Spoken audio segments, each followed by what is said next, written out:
Change anything on my camera and I'll do that when I get back. But how did the 16 billion become 24 billion? It was a Stronger on this podium here, on the UK podium. I thought it was a manifesto.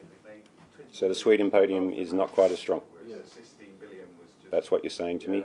The actual. I've had a call in France. They're just like Gordon Brown, aren't they? With the slated figures. Yeah, in fact, that's right. A lot of it isn't. Okay, these are just lapel mics that we've got here, so I'm not sure if we can do anything about it. Okay, so just trying once again from the Sweden podium. My man at the back, he's boosted the audio. Channel 1 on Sweden, channel 2. Yep. Yeah, me too. 24 is number Venus. Okay, my MCR says they think that this podium's not plugged in. Sorry? Both? Okay, so that's on channel 1. Yep. That's on channel 1 on the Okay.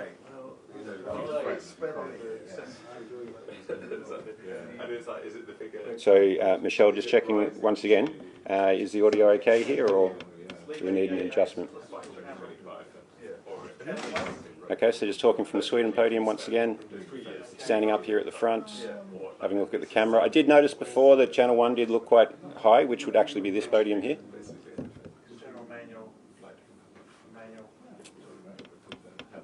Just checking once again.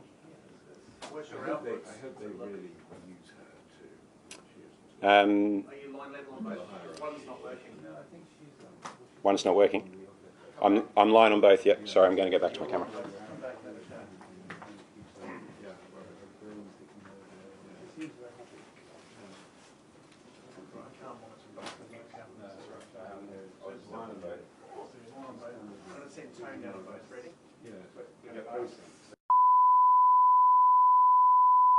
I think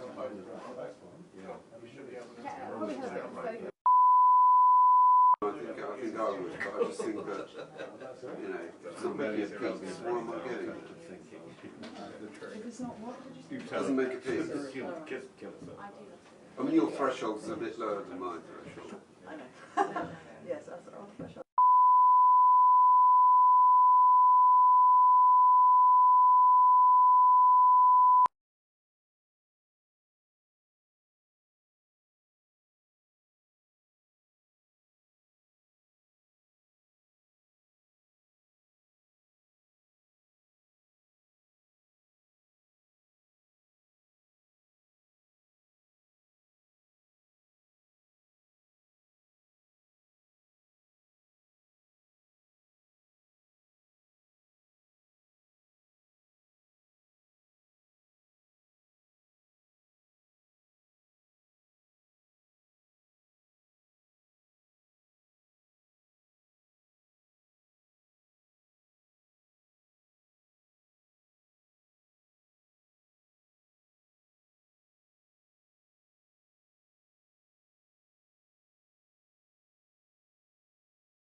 It's not as bad as Woolwich to go there.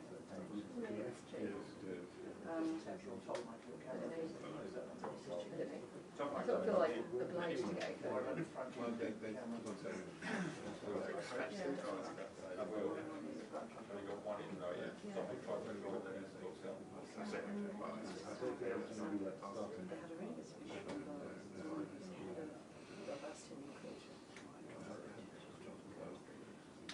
She was great. Just plug into red. Is she actually at Sanchez? No. So she's head of BNI for... And she was just saying... At least she's a woman at that time. No. Got to know. And she was saying... Liz was pretty wrecked, She was kind of, yeah, because the budget was on Wednesday, so she was back on work on Wednesday, so it completely crazy. The rest of it was What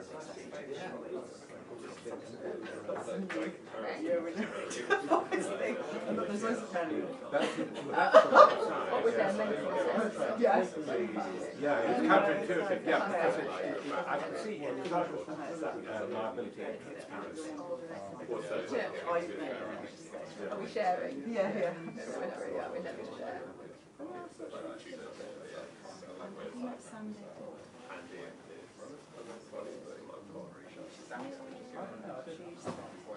Right, yeah, she had to get snapped at Are they all going to be here there tomorrow? What even is it? I don't even know what it is. Who's ill? Yeah.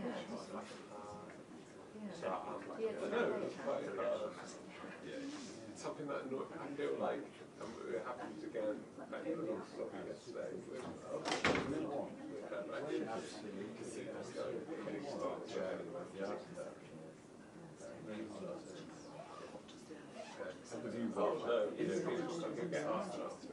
That's right. That was the view. You can't go on saying both sides. I met the colonel who was in charge, who's leading the women's network. The view was very clear. Hannah, yeah. She's very nice. Very nice. She's very Much more like she gets us in the positive.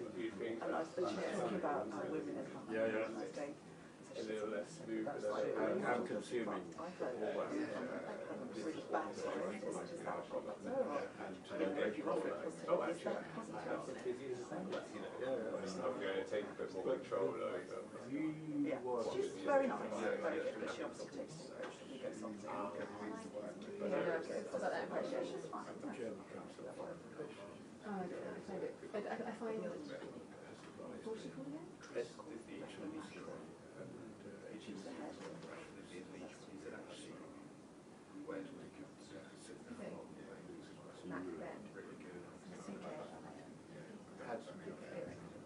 His views that Russia was advanced.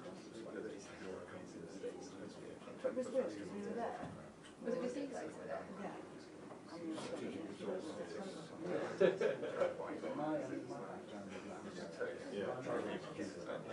But equally then we were in the Right. so yeah, but we went And they cancelled the press. they weren't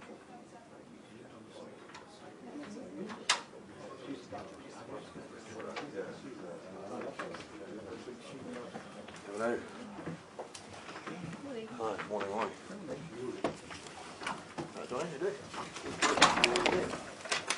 Right. Oh, hi, Debs, you're back. I'm back. How are you? I'm all right. I'm all right. We should have a chat in. It's a press conference. Very important. Right.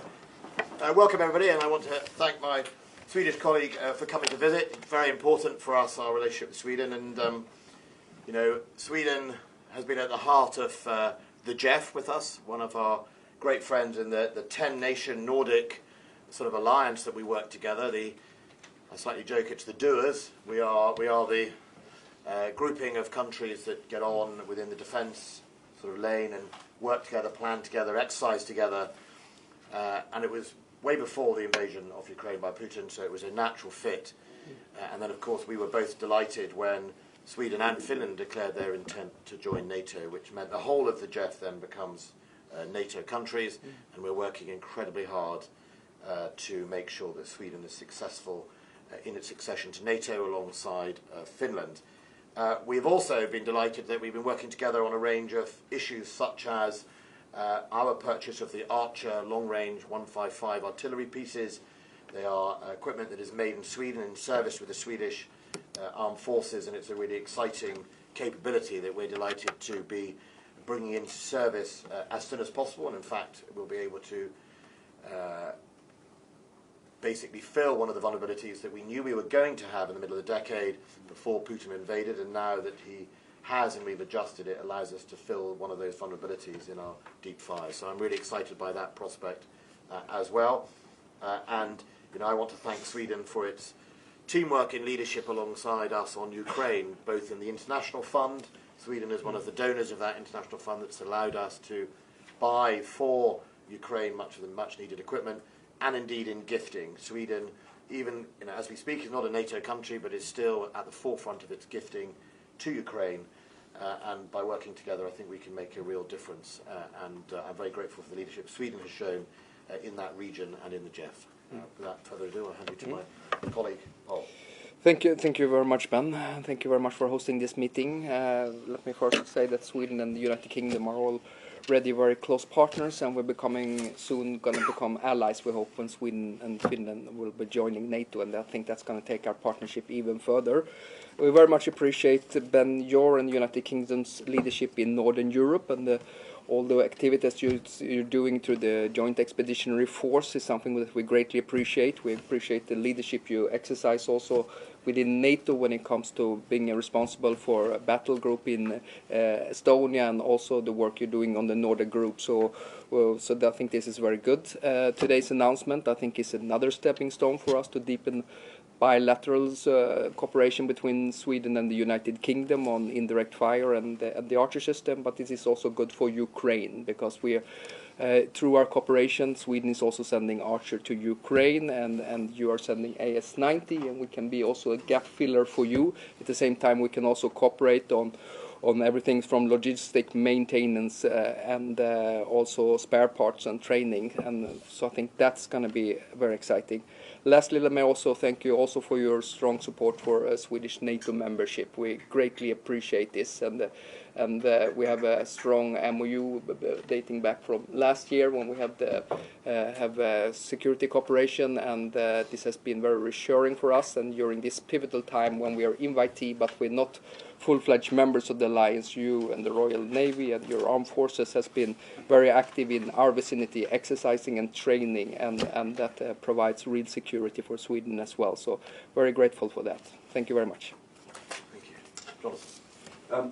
If I could just first of all ask you, Defence Secretary, about the settlement you got from the budget of £5 billion. I think I read an email saying, for a press notice from the MOD saying you were delighted. I just wonder, was that sort of ecstatic delighted, or was that slightly different delighted? And as far as I can work out, you have no freedom as to how you spend that money. You've got £3 billion that will have to go on the nuclear enterprise. You've got £2 billion to fill in, the void left by supporting Ukraine militarily. And then just on the end of that, I'm not aware that you have signed any new contracts for ammunition other than the NLAWS one. I mean, if you can clarify that as to why, for example, you haven't signed a contract for 155 ammunition from BAE, I'd like to know. But and then could I ask you, sir, on membership of NATO? It seems that Finland now is going to join without Sweden. Do you think there is any chance, what are the chances, of Sweden being a member of NATO by the time of the summit in June? Thank you. Thank you. Well, you know me, Jonson. I'm not sure I'm delighted about much most of the time, so I wouldn't be too excited by it. I mean, look, for what it's worth, first of all, I was delighted. If you compare us to the other departments, we have done fairly well. I mean, a lot of departments have some very tough consequences they have to face as of both inflation but also the current economic environment. So to get any extra money was a bonus. Whether it's £3 billion for nuclear or £3 billion for wider, it is a pressure we have to face. I had to face the nuclear pressure, so it would have come from somewhere. So to get £3 billion towards that, and a recognition in the future that it's going to be extra £2 billion basically per annum to meet that, is a very good sign. So it's not just, it was the one part of the settlement that went beyond the sort of envelope we find ourselves in at the moment, and I think that is important that we recognise that, and that's why it tops up towards the £11 billion mark over the years to come. Remember, it's not, the other £2 billion is in addition to the £2.3 billion of Ukraine, additional funding, so that £2.3 billion we're spending to support Ukraine, and some of that £2.3 billion is not just on Ukraine's direct aid, but is also on areas like backfilling to replace our equipment and our stocks as well. And if you remember, in the autumn, in addition to that money that's announced, also there was the addition of £560 million for the restocking.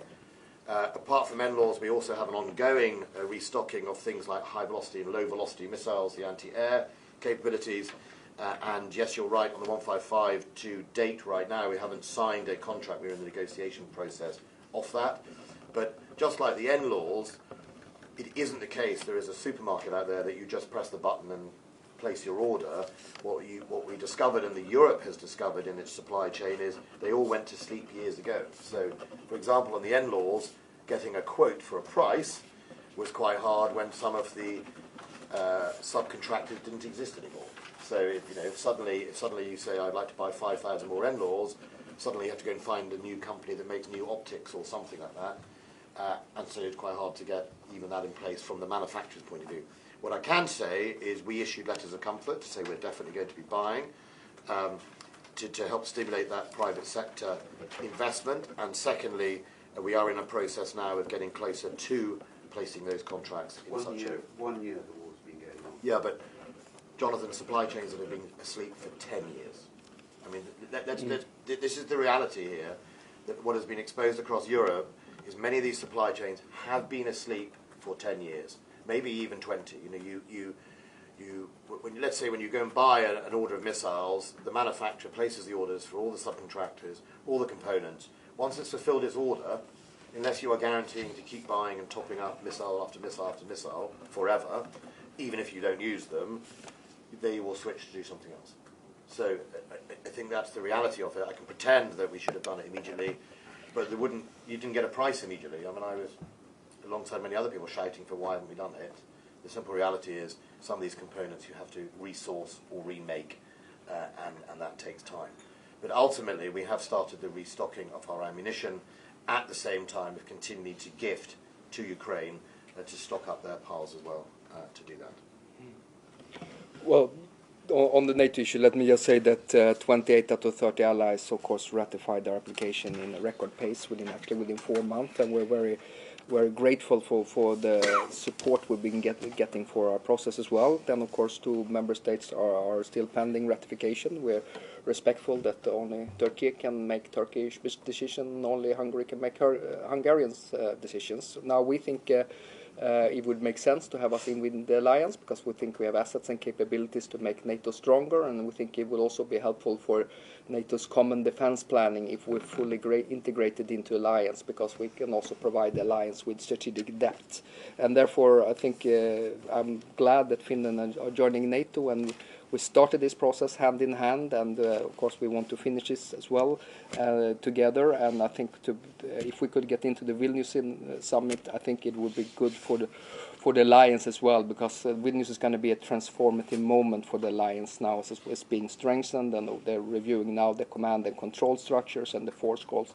Final point, also let me also say that on the military side, integration into NATO is going well. We received our interim capability targets. We have a high level of interoperability with the alliance since we participated in almost all of NATO's crisis management operations. We participated in the wings over Libya, in Afghanistan and Kosovo. So the military side of things are going well, and we're more deeper integrated into alliance now than we were a few months ago. Final point, and here I want to very much appreciate all the work that Ben and the United Kingdom has done. Of course, we're safer now than before we reached the invitee status, because we got important reassurances that we will not stand alone from the United States, United Kingdom, Netherlands, Germany, and the other Nordics as well. Debs, then. So quickly, say we've seen the British Challenger 2 tanks in Ukraine now. Can you give a sense of when they're first going to be actually used in anger? I imagine you probably can't say much, but given that there is this expectation for the next big Ukrainian counter-offensive, can you also give a sense of just how important that moment is that Ukraine again achieves success? And for you, Minister, are you seeing evidence that Russia is using its hybrid warfare techniques to try to amplify the concerns in Turkey, in Hungary, and that actually if ratification by all member states doesn't happen before the NATO summit, that would actually be a bit of a sort of a win for Russia, if you do believe that hybrid activity is going on? Well, first of all, the challenges, yes, they're in country. There's still some quite considerable amounts of training to go. So if you remember, the beginning of the year, the tank crews came over to learn the basics.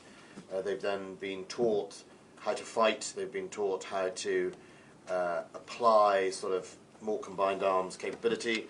But the next stage now is actually for them to exercise and bring together into the different brigades that they're forming the different capabilities that have been gifted. So, for example, the Challenger 2s will be joined by German Marder infantry fighting vehicles, and it is now for the Ukrainians to exercise and train in that. And then at the same time, their leadership needs to exercise and train in fighting a brigade or a battle group level fight in the NATO manner or the Western way, and that's quite important.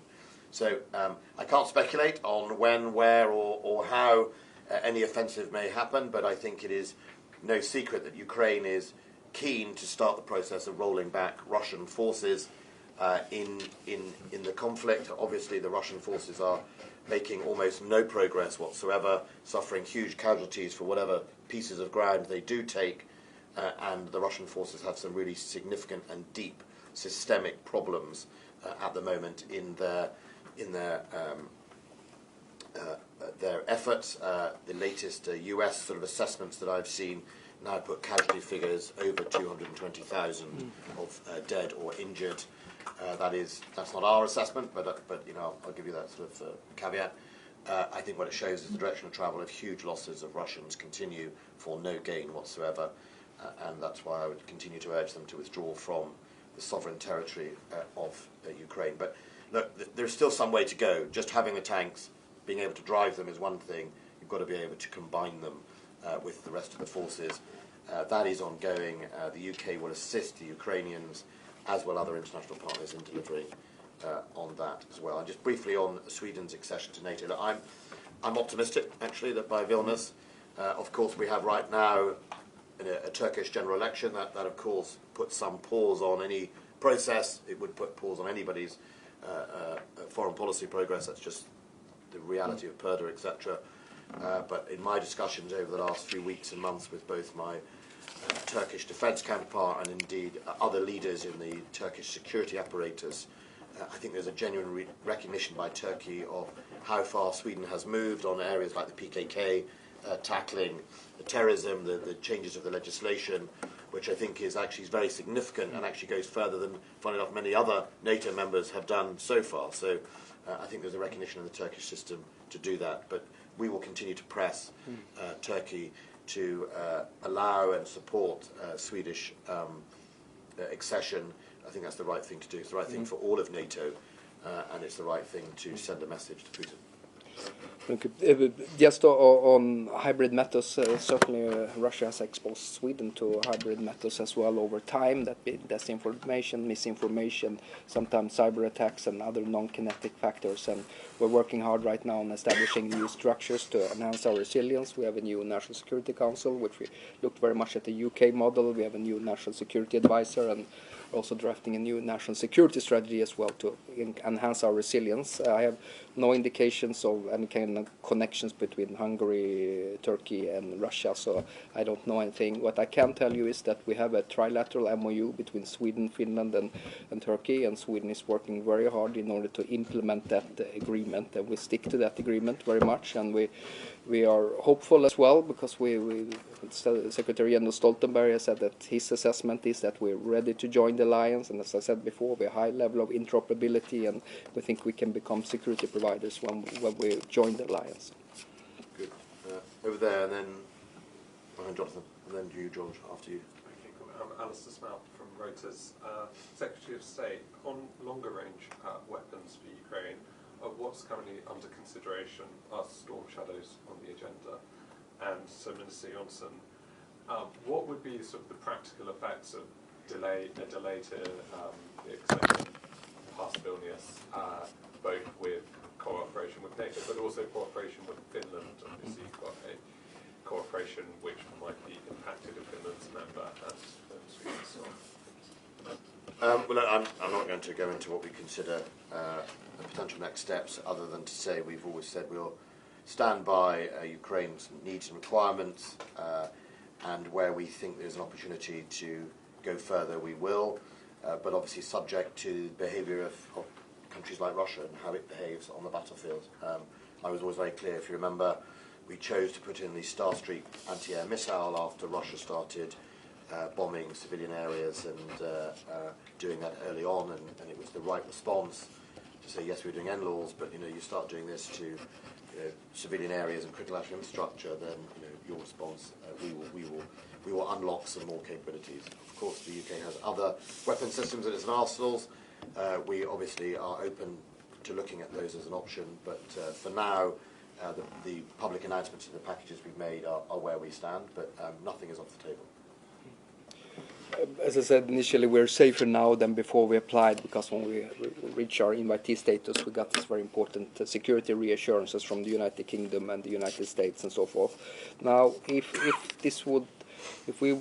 Finland joins NATO, which we expect soon, and Sweden would remain outside for a longer time, it could have a negative impact on our bilateral defence cooperation, which is rather unique in its character. It's the only defence cooperation as of now where we actually have common defence planning. Of course, I know that the Finns will work hard in order to avoid that as well, because it's a quite unique Swedish-Finnish cooperation. But of course, they would have to devote more time and energy to NATO's common defence planning. So that would be my first worry. My second worry would that it could have some negative implications also for Nordic defence planning, because what I notice now with the Danes and the Norwegians is that they're actually more enthusiastic also for Nordic defence planning when we're all going to have the same kind of security arrangement in peace, crisis and wartime, and most of all we're going to be having common defence planning when we join the alliance. And the third cause of concern, of course, would be also for the alliance, because I think it's easier to defend Finland and the Baltic state if Sweden also is a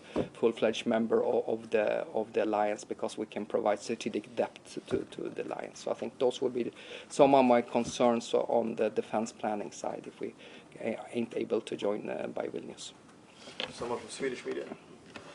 I think they're online. Online? Yeah. Yeah. Okay. George, then. Yeah, George Gills from the Times. Firstly, Secretary of State, you've talked about the challenges of restarting those supply chains for ammunition, and particularly 155. Now, there's a scramble across the world to source this ammunition, and Europe's pooling their resources. Can you explain why the UK isn't joining that sort of European effort, and are you ruling out the prospect that they could do? And how concerned are you that British companies are being excluded from those sort of purchasing agreements and could fall behind if there's going to be a sort of scramble to get the raw materials as well for that? And to the Swedish counterpart, I mean, how much sense does it make for Britain to be essentially competing with Europe to source 155 ammunition? Well, I think two things, and actually, to Jonathan's point, in fact, we are today announcing another order of Carl Gustaf ammunition to replace ammunition we've gifted to Ukraine. So that's part of the press release. You would have read, obviously, Jonathan. But look, on the EU thing, look, it's an EU initiative. It wasn't open for others, but it doesn't reflect the supply chains as they exist anyhow. So we can all have these sort of lofty ambitions, but the reality is, I think there's only 2 companies in the world that make propellant for all these shells. So you can, and one half of that is BAE in the US. They basically control most of the propellant in the US. And I think it's a company in France, stroke Germany, I don't know where it is. So the supply chains are just not that simple, as to be able to say it all has to come from the EU. And I think my request to the EU is to recognise that, because otherwise, if you put these artificial sort of barriers, you'll actually undermine both sides of the argument. Some of the supply chain for munitions in Europe come from Britain, so it works both ways. And I think there is a recognition in the Commission. Obviously, let my Swedish colleague make his views on it. But modern supply chains, one of the challenges that we've seen after this is they have been consolidated. There are very few alternatives. But it's also, just like other supply chains, sort of just-in-time concept has meant that we're all fairly vulnerable to one or other being switched on and off. For what it's worth, I don't think that the 155 shell initiative by the EU will actually undermine our ability. We have a factory, we have 2 factories, I think, in the UK. The challenge, I think, is actually propellant and that's a challenge globally. Plus raw materials that may not even be made in Europe at all, but maybe mined from Africa, China, Russia, Scandinavia has found some interesting raw materials. All those sort of things are important, but that's the overall challenge of our resilience that we're all trying to address across Europe. Yeah, let me say, I think what the key here is speed is of the essence, and therefore we have to find pragmatic solutions. As you know, Sweden is very much in its EU presidency focusing on partnership. For example, EU-NATO partnership. EU and NATO has never worked as closely as they have done in the run-up and during the war. We think that's very good, and we think always we look very favorably on inclusive of third-party participation as well. And of course, as you all know, the United Kingdom is also a great shareholder in our national defence industrial base with BAE Systems, Bofors, BAE Systems, Hägglunds, KKN, and so forth. So I think we look very favorably on finding pragmatic solutions which can act quickly. Now, the challenge when it comes to ammunition and getting it to Ukraine is actually not a procurement method, but it's the production capabilities. And here, of course, we all have to think what we can do if we can review our defense industrial strategies and if we can ramp up production across all over Europe, because the Ukrainians really need ammunition. I think that's a conclusion we can also draw for the future when it comes to scale and the warfare from Ukraine. We've asked if any Swedish media online have any questions. In the 5 minutes we have left, we haven't had one yet from the Swedish members of the press, so perhaps if we go back to the room for the last 5. John Colrath, Financial Times, thank you. For the Secretary of State, Minister Johnson, just very briefly, if Sweden is blocked for whatever reason from joining NATO, does that threaten the credibility of NATO's open door policy? And would Erdogan, in that case, have achieved something that Putin tried but failed to do? Look, the nature of NATO is it's a unanimous organisation. I mean, that is, you could also argue in a different way, it's one of its strengths that we all have to come together to agree. After all, it holds at its centre one of the most important for our countries to go and defend other members, and that's, that's quite a delegated power. If you know what I mean, Article 5 is something that is very important and sacred, and it could mean one day British men and women go to fight for countries a long way away based on the triggering of that Article 5. And so I think it's important we maintain the unanimous decision-making space. So I think the fact that it is currently being exercised, I don't think it undermines NATO. I think the reasoning I think we can deal with, and I think I'm optimistic that it will come to a stage sooner rather than later that Sweden will be allowed to accede. There are also other ways to currently mitigate the current impasse. Britain signed a security agreement with Sweden actually before any of this was ever going to happen, and Britain would stand absolutely shoulder to shoulder with Sweden if anything were to happen to that country by Russia, irrespective of whether Sweden was in NATO. They are our long partners, our allies, share our same values. My personal view would be inconceivable we would not come to the support of Sweden in that event. So I think the citizens of Sweden can be confident that Britain will stand by Sweden whether they're in or out of NATO. But at the same time, I'm confident. And would it achieve what Putin has tried? Well, let's put it the other way around. Putin's actions in Ukraine has driven two nations historically neutral towards NATO, which I think none of us in this room probably 18 months ago would have thought maybe would have happened, and anyone who's known Swedes and Finns over their lifetime would have thought it's a deep part of their DNA not to have been. I think it's Putin who has to probably answer that question, that his clumsiness has actually had the absolute opposite effect.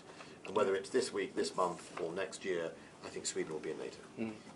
Well, I think if Russia had one objective with Sweden and Finland, it was to make sure that we did not join NATO. And I always call for Russia, I think this would be the mother of all unintended consequences, that we're actually joining the alliance. Now, of course, the debate in Sweden has been a little bit polarized. There's been ardent supporters of NATO membership like myself who've been advocating this for well over 20 years. But I very much take off my hat, and I very much appreciate the Social Democrats, which has been working closely with us, and they changed their position. And we all know that as politicians, that's the most most difficult thing to do, but we very much appreciate this bipartisan cooperation that we had, and we're very steady on of course, committed to joining the alliance as quick as possible. 28 out of 30 ratified us in a record pace, and we're more deeper military integrated into NATO today than we were before we had the invitee status.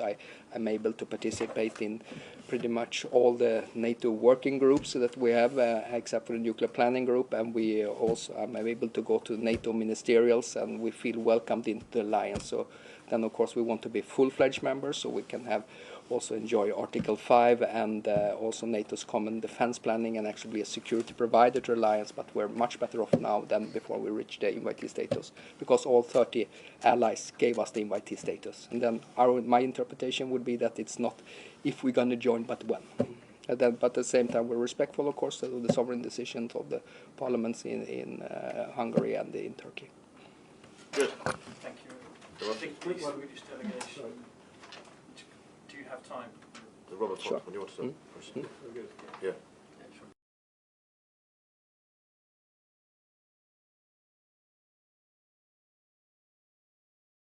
There is an even longer common border between NATO and Russia, and the Baltic becoming, for instance, increasingly a NATO sea. How are you assessing things like the high Arctic underwater activity and so on? And did you exchange ideas, what level is it at, the Swedish and Finnish concept of total defence? Is it a thing that we are looking at with our future projections for reserve forces? Well, if I just could start with if I look at the Western military districts in Kaliningrad, and I look also at Murmansk right now, it's pretty empty because the Russian, especially the ground forces, are tied up in Ukraine right now. So we don't see any kind of immediate military threats.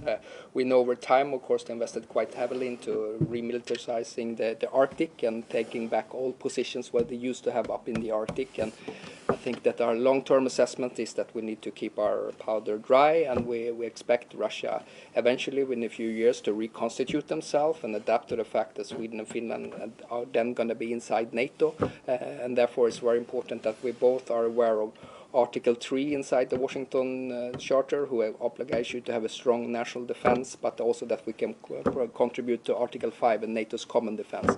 And we think with Sweden and Finland inside NATO, it will consolidate and make the whole northern flank of NATO much stronger. So we think this is inherently something that is good for us and it's good for the alliance. I think we're all envious of both Sweden and Finland and its reserves. I mean, part of that is a different cultural thing. Part of that is most of those countries have had conscription continual. Sweden, I think, paused it for 7 years, I think, and have reinvigorated it, and actually with some great success. And so I think conscription and reserves often go hand in hand because everyone's done it. So I definitely think we're all envious of how they use their reserves, and I would love to have a model like that. And I think we've got to recognise that, again, the lessons of Ukraine is how do we work on our resilience, and part of that is about reserves, especially as the modern armed forces need more and more specialists that you don't need to use all the time, but specialists you need to access in time of war, and that opens up, certainly in areas like cyber, etc., the greater requirement for reserves, because we're not going to be able to pay people to sit around doing nothing who are highly specialist, but we are going to be able to hopefully pay for them to be reserves or to use them to mobilise at key moments, and I think that's been really important. Good. Thank you very much. Thank you. Good. Recording.